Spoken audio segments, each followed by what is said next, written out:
वो एक अमीर परिवार के घर नैनी का काम करने गई, जहाँ उसने देखा कि उसके कमरे का दरवाजा सिर्फ बाहर से ही लॉक हो सकता था, खिड़की भी नहीं खुल रही थी। उसे कुछ गड़बड़ लग रही थी, लेकिन जब उसे पब्लिक टॉयलेट में नहाने और कार में सोने वाले और पुलिस की पूछताछ वाले दिनों की याद आई, तो वो अपना फर्जी रिज्यूमे बनाकर ये फ्री खाने और रहने वाली नौकरी पाने पर खुद को खुशनसीब मान रही थी। वैसे भी मालकिन काफी अच्छी थी। नौकरी के पहले ही दिन उसने उसे एक नया फोन भी दिया था। आखिरकार वो बिस्तर पर लेटकर सुकून की नींद सो सकती थी। वो सुबह होने तक आराम से सोई, लेकिन दरवाजा खोलते समय एक अनहोनी हो गई। शुक्र है ये सिर्फ एक डर था। वो अपनी नौकरी के पहले दिन कोई बुरा इंप्रेशन नहीं डालना चाहती थी। वो जल्दी से नीचे गई ताकि काम शुरू कर सके, लेकिन मालकिन की अजीब हरकत देखकर उसके होश ही उड़ गए। वो पूरी तरह कंफ्यूज थी, लेकिन नीना जिद कर रही थी कि उसी ने नोट्स गिराए हैं और उस पर जोर जोर से चिल्लाने लगी। अच्छा हुआ कि मालिक सही समय पर आ गया और उसने पागल हो रही नीना को शांत किया। मालिक का नाम एंड्रयू था। वो एक टिपिकल अमीर गोरा आदमी था जो कंपनी का बॉस और फिटनेस फ्रीक था। उसने अपनी प्यारी सी मुस्कान और गहरी आवाज में मिल्ली को समझाते हुए कहा कि वो इस बात को दिल पर न ले। उसने सफाई करने में भी मिल्ली की मदद की। नीना के अजीब बर्ताव ने मिल्ली को थोड़ा डरा दिया था, इसलिए उसने कचरा फेंकने के बहाने माली से पूछताछ करने की सोची। माली कुछ बोलने ही वाला था कि तभी उसने नीना को खिड़की के पास खड़े होकर उन दोनों को घूरते हुए देखा। नीना कुछ अजीब थी और सीसी नाम की इस बच्ची को संभालना भी आसान नहीं था। मिल्ली ने एक साफ धुले हुए गिलास में जूस डाला, लेकिन सीसी ने जिद पकड़ ली कि गिलास गंदा है और उसने मिल्ली से गिलास बदलने को कहा। मिल्ली परेशान थी, लेकिन उसे वही करना पड़ा। अब तो बच्ची भी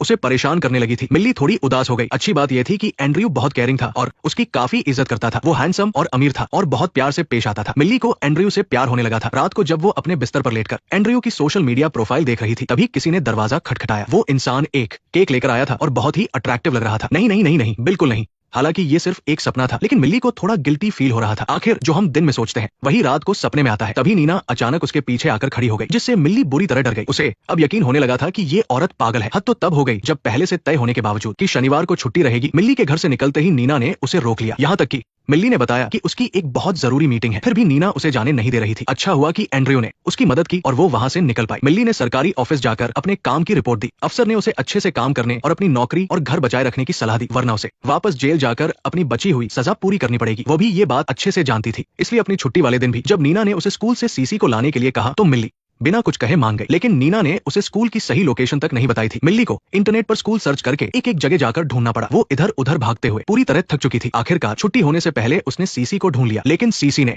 कहा कि वो अपनी दोस्त के घर रुकेगी। दोस्त के माता पिता ने भी बताया कि नीना से कुछ हफ्ते पहले ही इस बारे में बात हो चुकी है। हालांकि आवाज नहीं आ रही थी, लेकिन मिल्ली समझ गई थी कि फोन पर नीना पक्का उसी की बुराई कर रही होगी। वो निराश होकर घर लौटी, लेकिन इससे पहले कि वो कुछ कहती, नीना उस पर चिल्लाने लगी। उसने कहा कि वो पहले ही बता चुकी थी कि सीसी आज रात अपनी दोस्त के घर रुकेगी। फिर भी मिल्ली ने सारा काम बिगाड़ दिया। एंड्रयू की माँ ने मिल्ली के कपड़े देखकर बड़े घमंड से उसे ताना मारा कि एक नौकर को नौकर की तरह ही रहना चाहिए, बिना किसी बात के। इतनी बेइज्जती सहकर मिल्ली को गुस्से के मारे नींद नहीं आ रही थी। वो ताजी हवा खाना चाहती थी, लेकिन खिड़की खुली नहीं रही थी, इसलिए वो टाइम पास करने के लिए नीचे टीवी देखने चली गई। इत्तेफाक से वहाँ एंड्रयू आ गया। दोनों टीवी देखते हुए बातें करने लगे और फिर अपने अपने परिवारों के बारे में बताने लगे। एंड्रयू ने मिल्ली को बताया कि नीना असल में बहुत बेचारी है। जब वो छोटी थी तभी एक आग हादसे में उसके माता पिता की मौत हो गई थी, और सबसे बुरी बात तो ये थी कि पुलिस को शक था कि वो आग खुद नीना नहीं लगाई थी। दोनों बात कर ही रहे थे कि नीना गुस्से से तमतमाती हुई वहां आ गई। उसने मिल्ली को चेतावनी दी कि वो एंड्रयू पर डोरे डालना बंद करे। एक दिन नीना ने अपनी सहेलियों को घर पर बुलाया और बताया कि वो एक बच्चा प्लान कर रही है। उसकी सहेलियों ने उसे खूब बधाइयां दी, लेकिन जैसे ही नीना वहां से गई, उसकी इन मतलबी सहेलियों ने मिल्ली के सामने ही उसकी बुराई करना शुरू कर दिया। वे कह रही थी कि नीना एंड्रयू के लायक ही नहीं है और अपनी ऐश वाली जिंदगी बचाने के लिए वो बच्चा पैदा करने को पागल हो रही है। अभी तक कुछ पक्का भी नहीं है, फिर भी वो सबको बताती फिर रही है। उन्होंने ये भी बताया कि नीना कुछ महीने पागल खाने में रह चुकी है। एंड्रयू जैसा देवता इंसान ही उसे झेल सकता है। मिल्ली को भी उनकी बात बिल्कुल सही लगी। उसे खुद समझ नहीं आ रहा था कि एंड्रयू जैसा परफेक्ट आदमी किसी पागल औरत से शादी क्यों करेगा। ये सोचकर मिल्ली को नीना से और भी डर लगने लगा। उसने फैसला किया कि नई नौकरी मिलते ही वो यहाँ से चली जाएगी, चाहे उसे टॉयलेट ही क्यों न साफ करने पड़े। लेकिन जिस बात का डर था वही हुआ। उस रात वो गहरी नींद में सो रही थी, तभी किसी के चीखने की आवाज से उसकी आंख खुल गई। दिन में एंड्रयू ने उसे बताया था कि नीना डॉक्टर के पास चेकअप के लिए गई थी और उसे पता चला है कि अब वो कभी भी मां नहीं बन सकती। मिल्ली को डर था कि इस बात से पागल होकर नीना कहीं एंड्रयू को नुकसान न पहुंचा दे। मिल्ली बुरी तरह डर गई थी। शुक्र है कि एंड्रयू को कुछ नहीं हुआ। अगले दिन नीना ऐसे बर्ताव कर रही थी जैसे कुछ हुआ ही ना हो। उसने मिल्ली को टिकट बुक करने को कहा और उसे ढेर सारे कपड़े भी दिए। मिल्ली को लगा कि बीती रात नीना बस अपना आपा खो बैठी थी। तभी उसे एक और डरावनी बात पता चली। पास खड़े एक इंसान ने मिल्ली को बताया कि एक बार नीना ने अचानक पागलपन में आकर सीसी को पानी से भरे बाथटब में फेंक दिया था और फिर खुदकुशी करने की कोशिश की थी। अगर एंड्रयू समय पर पुलिस न बुलाता तो अंजाम बहुत बुरा हो सकता था। ये सुनकर मिल्ली बुरी तरह घबरा गई। वो वापस गई और माली से पूछने लगी कि इस परिवार में आखिर चल क्या रहा है। लेकिन माली ने बस अजीब से तरीके से कहा, तुम्हें यहाँ नहीं आना चाहिए था। तभी नीना अचानक वहाँ धमकी और उसने माली की बात काट दी। उसने गुस्से में मिल्ली से पूछा कि उसने फ्लाइट की टिकट क्यों बुक की है। मिल्ली की सारी सेविंग्स मिलाकर भी टिकट के पैसे नहीं चुकाए जा सकते थे। जब उसे कुछ समझ नहीं आ रहा था कि वो क्या करे, तभी एंड्रयू आ गया। उसने मिल्ली से कहा कि वो इस बात को दिल पर न ले और बहुत प्यार से माफी भी मांगी। शनिवार को नीना सीसी को समर कैंप छोड़ने गई। घर पर सिर्फ एंड्रयू और मिल्ली ही थे। एंड्रयू ने कहा कि टिकट बेकार हो जाएगी, इससे अच्छा हम दोनों ही चले जाते हैं। मिल्ली पहले तो मना करना चाहती थी, लेकिन उसके इतना जोर देने पर मान गई। वैसे भी वो इस केयरिंग और अच्छे इंसान को पहले ही पसंद करने लगी थी। लेकिन मैं हार नहीं मानूंगा। अगर तुम मेरा साथ दोगी और मुझे दर्द नहीं दोगी तो मैं तुम्हें अपनी जान से भी ज्यादा चाहूंगा, अपनी जान से भी ज्यादा। एक खूबसूरत नाटक देखने के बाद उन दोनों के बीच की झिझक और दूरी पूरी तरह से खत्म हो गई थी। एक महंगे रेस्टोरेंट में खाना खाते समय एंड्रयू ने अपना दर्द बांटते हुए कहा कि नीना पहले बहुत अच्छी इंसान थी, बहुत दयालु और दरियादिल थी, लेकिन आजकल उसका बर्ताव काफी अजीब हो गया है। उसे खुद नहीं पता कि आखिर क्या हुआ है। और जो बात उसे सबसे ज्यादा बुरी लगती है वो ये है कि नीना हमेशा मिल्ली को परेशान करने के बहाने ढूंढती रहती है। डांस म्यूजिक के साथ दोनों एक दूसरे के और करीब आ गए। एंड्रयू ने एक आकर्षक लहजे में कहा कि जब शराब पी ली है तो तुम ड्राइव नहीं कर सकती, क्यों न यही रुक जाओ। मिल्ली खुशी खुशी मान गई, पर उसके लिए राहत और अफसोस दोनों की बात यह थी कि एंड्रयू ने 2 कमरे बुक किए थे। वो खुद को समझाती रही कि उसे खुद पर काबू रखना होगा, अपनी जिंदगी बर्बाद नहीं करनी है। बड़ी मुश्किल से वो शांत हुई, पर जैसे ही उसने अपना फोन निकाला उसने देखा कि बहुत बड़ी गड़बड़ हो गई है। उसने बस एक कॉल मिस किया था और नीना ने जान खाने की तरह एक के बाद एक कई मैसेज भेज दिए थे। वो घबराते हुए एंड्रयू के पास गई और बोली कि नीना उसे नौकरी से निकालने वाली है और इस नौकरी के बिना उसका गुजारा नहीं होगा। एंड्रयू ने उसे बड़े प्यार से समझाया और कहा कि वो नीना से अच्छे से बात करेगा और ऐसा नहीं होने देगा। अगली सुबह चोरी छुपे प्यार करने वाले दोनों घबराते हुए नीना के आने से पहले घर लौट आए। शुरू में तो सब ठीक था। नीना ने वापस आकर मिल्ली से माफी मांगी और कहा कि कल रात वो सो नहीं पाई थी और कुछ टेंशन में थी, इसलिए वो मैसेज भेजे। उसने मिल्ली की कुकिंग की तारीफ भी की, लेकिन तभी उसने बात पलट दी। मिल्ली को अब समझ आया कि उसका नकली रेज्यूमे नीना को बेवकूफ नहीं बना सका था। नीना ने ध्यान से उसके बैकग्राउंड की जांच की थी और ये जानकर ही उसे काम पर रखा था कि उसे एक नौकरी की सख्त जरूरत है। उसे नैनी बनाकर वो उसे अपने काबू में रख सकती थी ताकि मिल्ली बिना सवाल किए सारे काम करे। मिल्ली अंदर से बहुत गुस्से में थी, पर उसने ऐसा दिखाया जैसे कुछ हुआ ही नहीं और चुपचाप गाड़ी की चाबी लेकर नीना की गाड़ी से सामान लेने चली गई। और सुपरमार्केट में उसे एक और ऐसी बात पता चली जिसने उसे बुरी तरह डरा दिया। असल में फोन गिफ्ट करना भी नीना का उसे कंट्रोल करने का एक तरीका था। मिल्ली बहुत डर गई और उसने वापस जाकर एंड्रयू को यह बताने का फैसला किया कि नीना को उनके बारे में सब पता है। पर बाहर निकलते ही पुलिस ने उसे गाड़ी पर पटक दिया। पुलिस ने उसे एक महंगी गाड़ी चुराने के इल्जाम में गिरफ्तार किया। उसने समझाया कि ये उसकी बॉस की गाड़ी है, पर पुलिस ने नहीं माना। शुक्र है कि एंड्रयू सही वक्त पर पहुंच गया और उसे बचा लिया। एंड्रयू इस बार सच में बहुत गुस्से में था। वो सीधा घर गया और नीना से पूछने लगा कि वो आखिर चाहती क्या है। नीना ने कहा कि उसे पता चल गया है कि वे दोनों शहर गए थे और साथ सोए थे। उसने मिल्ली को धमकी भी दी कि वो उसके कपड़े और गाड़ी चुराने और काम से निकाले जाने की बात उसके पैरोल ऑफिसर को बता देगी ताकि वो जेल में ही सड़ती रहे। मिल्ली के बहुत गिड़गिड़ाने का भी कोई फायदा नहीं हुआ। नीना टूटते हुए घर से बाहर भागी और गाड़ी में बैठकर जोर जोर से रोने लगी, लेकिन ये उसका दुख या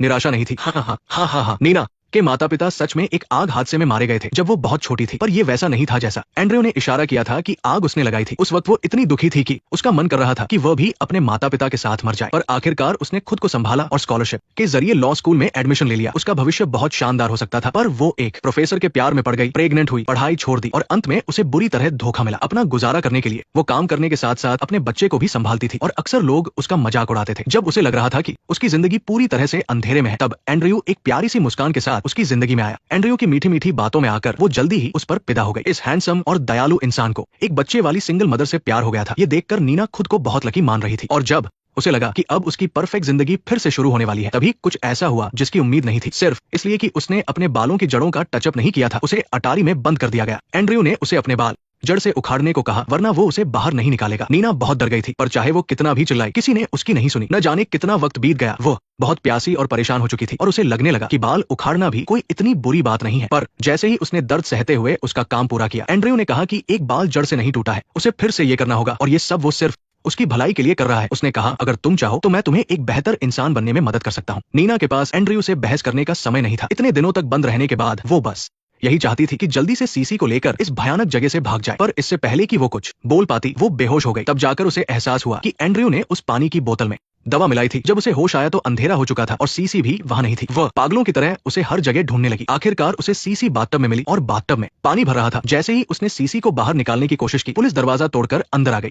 पुलिस को लगा कि नीना सीसी को डुबाकर खुद दवा खाकर आत्महत्या करना चाहती थी। उसने पागलों की तरह समझाने की कोशिश की, पर किसी ने विश्वास नहीं किया, उल्टे उसे पागल खाने भेज दिया। आखिर एंड्रयू इतना हैंडसम और कामयाब है, वो इतना क्रूर और साइको कैसे हो सकता है? और इसी तरह नीना सबकी नजर में एक पागल बन गई। अस्पताल से आने के बाद चाहे वो कितना भी नॉर्मल रहने की कोशिश करती, लोगों की सोच नहीं बदली और एक पागल औरत तो अकेले बच्चे को पाल नहीं सकती थी। इसका मतलब था कि अगर वो एंड्रयू से तलाक लेती तो उसे सीसी की कस्टडी से हाथ धोना पड़ता। एंड्रयू ने एक बड़ी चालाकी से झूठ बुनकर नीना को अपने पास कैद कर लिया था और फिर वो और भी बेखौफ हो गया। लाइट बंद करना भूल जाना या जूस गिर जाना भी नीना को अटारी में बंद करने का एक बहाना बन जाता था। नीना ने भी भागने के बारे में सोचा था, पर उसके पास न पैसे थे, न परिवार और न ही कोई दोस्त, और ऊपर से वह पागल खाने की एक मरीज रह चुकी थी। अगर वो सीसी को लेकर भागी तो एंड्रयू पुलिस को बुलाकर उसे वापस पकड़वा लेगा और लोग इस बात के लिए एंड्रयू की तारीफ करेंगे कि वह अपनी पत्नी का साथ न छोड़ने वाला एक अच्छा पति है। इस न खत्म होने वाली यातना में उसने सब कुछ खत्म कर लेने का भी सोचा, पर वो सीसी को नहीं छोड़ सकती थी। लेकिन खुशकिस्मती से उसे एंड्रयू की कमजोरी का पता चल गया। इस आदमी को लोगों से तारीफें सुनने की बहुत भूख थी और उसे दूसरों को बचाने का नाटक करने में मजा आता था, और यहीं से एक पागलपन भरे प्लान ने जन्म लिया। चूंकि वो एंड्रयू से बचकर नहीं भाग सकती थी, तो क्यों न कुछ ऐसा किया जाए कि एंड्रयू खुद ही उसे छोड़ दे। मिल्ली इसके लिए सबसे सही मोहरा थी, सुंदर, स्मार्ट और सुनहरे बालों वाली, बिल्कुल वैसी ही जैसी एंड्रयू को पसंद थी। और सबसे जरूरी बात यह थी कि वो अभी जेल से छूटी थी, उसके पास कोई नौकरी नहीं थी और नहीं कोई परिवार या दोस्त। उसकी बेचारी और लाचार हालत एंड्रयू के अंदर की किसी को बचाने वाली चाहत को भड़काने के लिए काफी थी। अपनी प्रेगनेंसी की समस्या का नाटक करना भी उसके प्लान का हिस्सा था। वो जानती थी कि एंड्रयू हमेशा से अपना बच्चा चाहता था, इसलिए उसने छुपकर बर्थ कंट्रोल डिवाइस लगवा लिया था और ऊपर से उसने बच्चा चाहने का खूब दिखावा किया। इसके लिए उसने पागलों जैसी हरकतें की और मिल्ली को बहुत परेशान किया। इससे न केवल एंड्रयू उससे और भी नफरत करने लगा, बल्कि एंड्रयू को यह भी लगने लगा कि मिल्ली बेचारी है और उसे बचाने की जरूरत है। इन सबसे अनजान मिल्ली एक अच्छी जिंदगी की चाहत में खुद ही एंड्रयू की बाहों में जा गिरी। नीना के जाने के बाद वे दोनों बिना किसी शर्म के खुशी से अपनी जिंदगी जीने लगे। मिल्ली को लगा कि उसकी अंधेरी जिंदगी में आखिरकार रोशनी आ गई है, पर तभी उससे गलती से एक प्लेट टूट गई। ये एंड्रयू की सबसे पसंदीदा प्लेट्स में से एक थी। वो गुस्सा नहीं हुआ, बल्कि प्यार से मिल्ली को समझाया और एक अच्छी वाइन की बोतल खोली। मीठी मीठी बातें करते हुए वो उसे गोद में उठाकर अटारी में ले गया। मिल्ली को लगा कि यह आदमी कितना अच्छा है। उसे भनक भी नहीं थी कि खतरा उसके सिर पर मंडरा रहा है। जब उसे होश आया तो उसका सिर दर्द से फटा जा रहा था। अटारी में एक बिस्तर और एक छोटे से फ्रिज के अलावा कुछ भी नहीं था। शुरू में उसे लगा कि ये कोई खेल है, लेकिन जल्द ही उसे समझ आ गया कि असल में पागल नीना नहीं बल्कि एंड्रयू था। तुम बिल्कुल पागल हो, मैं तुम्हें छोड़ दूंगा, लेकिन पहले तुम्हें मानना होगा। तो अब तुम्हें बस इतना करना है कि इस मेरे हाथ से लेना है और फिर अपने पेट में चीरा लगाना है, हर एक टुकड़े को काट देना है, बिल्कुल वैसे ही जैसे उसने नीना को सिखाया था। एंड्रयू ने मिली से कहा कि चीरे लंबे और गहरे होने चाहिए। अगर एक भी चीरा सही नहीं लगा तो उसे दोबारा करना होगा। उसे पूरा यकीन था कि मिली भी अंत में नीना की तरह पूरी तरह से उसके सामने झुक जाएगी, लेकिन वो गलत था। मिली उन लड़कियों में से नहीं थी जो चुपचाप सब सह ले। हाई स्कूल के दिनों में जब अमीर लड़कों ने एक लड़की के साथ बदसलूकी की तो उसने बीच बचाव किया और इसके लिए उसे जेल जाना पड़ा 10 साल के लिए। 10 साल बाद पैरोल पर छूटने के बाद बड़ी मुश्किल से उसे एक बार में नौकरी मिली, लेकिन वहां भी जब बॉस ने एक महिला सहकर्मी को परेशान किया तो उसने बिना सोचे समझे उसका साथ दिया। शायद नीना ने उसकी इसी कहानी और उसके निडर स्वभाव को जानकर ही उसे चुना था और चुपचाप उसके लिए एक बैकअप प्लान छोड़ दिया था। एक आम इंसान के लिए असहनीय दर्द सहने के बाद मिली ने उस आदमी की बात मान ली। एंड्रयू बहुत खुश था। उसने किसी पर एहसान करने वाले अंदाज में मिली से कहा कि अगर वो चुपचाप उसकी बात मानेगी तो उसे वो सब मिलेगा जो वो चाहती है, जैसे पैसा, घर और परिवार। मिली बस चुपचाप सुनती रही और सही वक्त का इंतजार करने लगी। है ना, तो फिर ये वो क्यों नहीं है जो तुम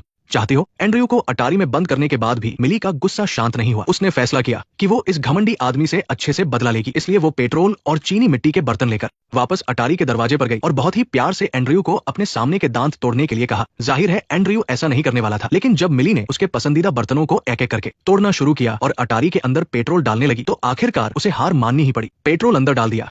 एंड्रयू के मुंह से खून बहता देख मिली को बहुत सुकून मिला। वो आराम से सोफे पर बैठ गई, बियर पीते हुए और टीवी देखते हुए। उसे पता ही नहीं चला कि कब उसकी आंख लग गई, लेकिन उसने सोचा भी नहीं था कि नीना चुपके से वापस आ जाएगी। नीना का जमीर उसे कचोट रहा था और वो मिली को बचाना चाहती थी, लेकिन उसे नहीं पता था कि अटारी में एंड्रयू बंद है। जब तक मिली वहां पहुंची, नीना दरवाजा खोल चुकी थी। मुझे तुम्हारी बहुत याद आई। तुम्हें पता था ना कि वो मेरे साथ ऐसा करेगी। अरे नहीं, मैं तुम्हारी मदद करूंगी। मिली छुप गई। एंड्रयू ने तुरंत नीना को पकड़ा और कहा कि बस एक फोन कॉल की देरी है और वो उस पागल औरत को जेल भेज देगा। इस उम्र में भी तुम एक बच्चे को पाल रही हो। मेरे बिना तुम्हारा बाहर गुजारा नहीं होगा। मैं आज भी तुमसे प्यार करता हूँ। बस तुम वापस आ जाओ, हम सब कुछ फिर से शुरू कर सकते हैं। नीना को उसकी बातें सुनकर हंसी आ गई। उसने मजाकिया अंदाज में एंड्रयू की तरफ देखा और अपने दिल में सालों से दबी बात कह दी। तुम्हारी कंपनी तुम्हारे पिता की दी हुई है। ये बच्चा तुम्हारा अपना नहीं है। तुम्हारी पत्नी भी तुमसे नफरत करती है। तुम बस एक कीड़े की तरह हो जो हमेशा दूसरों पर हुक्म चलाना चाहता है और दूसरों को बदलने और बचाने का दिखावा करता है। नीना ने घिन आने के बावजूद एंड्रयू से इतनी बातें सिर्फ इसलिए की ताकि मिली को एक मौका मिल सके। एंड्रयू का काम तमाम करने के बाद उसने मिली को तुरंत वहां से भागने को कहा और बाकी सब खुद संभालने का फैसला किया। उसने पुलिस को बताया कि एंड्रयू लाइट का बल्ब बदलते वक्त गलती से गिरकर मर गया। हालांकि पुलिस वाली को कुछ अजीब लगा, लेकिन फिर भी उसने इस कहानी पर यकीन कर लिया, क्योंकि उसकी खुद की बहन की सगाई कभी एंड्रयू से हुई थी और कुछ साल पहले एक आधी रात को उसकी बहन अचानक घर भाग आई थी और पूरी तरह से बदल गई थी। ऐसा लग रहा था जैसे ये बस एक पागलपन भरा पारिवारिक मामला हो। इस तरह इसका नतीजा उम्मीद से भी कहीं बेहतर निकला। एंड्रयू के अंतिम संस्कार में नीना ने मिली को एक चेक दिया और उसे एक नई नौकरी भी दिलवाई, जो फिर से एक हाउसमेट की ही थी। बस इस बार वो कोई आम हाउसमेट नहीं थी। मुझे तुम्हें बताना ही होगा कि मेरे पति बहुत ही जिद्दी और मुश्किल इंसान है। क्या तुम्हें लगता है कि तुम उनकी मदद कर पाओगी? तुम मुझे कब से काम पर रखना चाहती हो? हाउसकीपिंग सर्विस पॉल फीग के डायरेक्शन में बनी एक शानदार फिल्म है। ये फिल्म एक आयरिश सस्पेंस राइटर की नॉवेल द हाउसमेड पर आधारित है। ये किताब उस साल की सबसे बड़ी बेस्टसेलर बनी थी और दुनिया भर में इसकी लाखों कॉपियां बिकी थी और इसका इस तरह से वायरल होना ही अपने आप में एक मजाक है। एक ऐसी कहानी जहां जानकारी को किस तरह से तोड़ा मरोड़ा जाता है। इस थ्रिलर कहानी ने सोशल मीडिया पर यह फिल्म आपको जरूर देखनी चाहिए वाले ट्रेंड के जरिए दुनिया भर के दर्शकों को अपना दीवाना बना लिया। जितना ज्यादा इसे शेयर किया गया उतने ही लोग अनजाने में इस जाल में फंसते चले गए। इस फिल्म ने कुछ लाख डॉलर के मामूली बजट के साथ दुनिया भर में करोड़ों डॉलर की कमाई की। अपने डार्क रोमांस और सस्पेंस की वजह से इस फिल्म ने महिलाओं के बीच काफी सुर्खियां बटोरी। पिछले कुछ सालों में महिलाओं पर आधारित फिल्में बॉक्स ऑफिस पर कमाल कर रही है। बार्बी ने करोड़ों डॉलर कमाकर इतिहास की इकलौती महिला डायरेक्टर द्वारा डायरेक्ट की गई सबसे ज्यादा कमाई वाली फिल्म बन गई। वहीं हाउसकीपिंग सर्विस ने बहुत कम बजट में दुनिया भर में करोड़ों का कलेक्शन किया। प्रॉमिसिंग यंग वुमन जैसी फिल्म ने बहुत ही कम बजट के साथ ऑस्कर में बेस्ट ओरिजिनल स्क्रीन प्ले का अवार्ड जीता। और इन शानदार आंकड़ों के पीछे का लॉजिक बहुत ही सीधा है। काफी लंबे समय से बहुत सारी महिला दर्शकों को पर्दे पर अपने मतलब की चीजें नहीं मिल रही थी और अब जब उन्हें ये मिल रही है तो वो इसे दिल खोल कर सपोर्ट कर रही है। पिछले कुछ सालों में महिला केंद्रित फिल्मों में एक बड़ा बदलाव देखने को मिला है। पहले जहां महिलाओं को सिर्फ आजादी और इंसाफ के लिए लड़ते दिखाया जाता था, वहीं अब वो खुद की पहचान बनाना चाहती है, खासकर वो महिलाएं जो अपनी शादीशुदा जिंदगी से परेशान है। इस तरह की फिल्में मुख्य रूप से 3 तरह की भावनाओं को दिखाती है। पहली वो जहां लगता है कि चलो आखिरकार किसी ने तो इस मुद्दे पर बात की। दूसरी वो जो कहती है मैं तुम्हें इसकी कीमत चुकाने पर मजबूर कर दूंगी। और तीसरी वो की मैं भी ऐसा कर सकती हूँ। ये तीनों ही भावनाएं ज्यादातर महिला दर्शकों के दिल के सबसे गहरे दबे हुए जज्बातों को छूती है। और इन महिला केंद्रित फिल्मों का बॉक्स ऑफिस पर छा जाना असल में दर्शकों की पसंद और डिमांड का नतीजा है। अब पर्दे पर आखिरकार ऐसी फिल्में आ रही है जो खास तौर पर महिलाओं को ध्यान में रखकर बनाई गई है। महिलाओं के लिए इस तरह की फिल्में देखना लॉजिक से कहीं ज्यादा सुकून देता है और शायद यही महिला केंद्रित फिल्मों की असली कामयाबी है।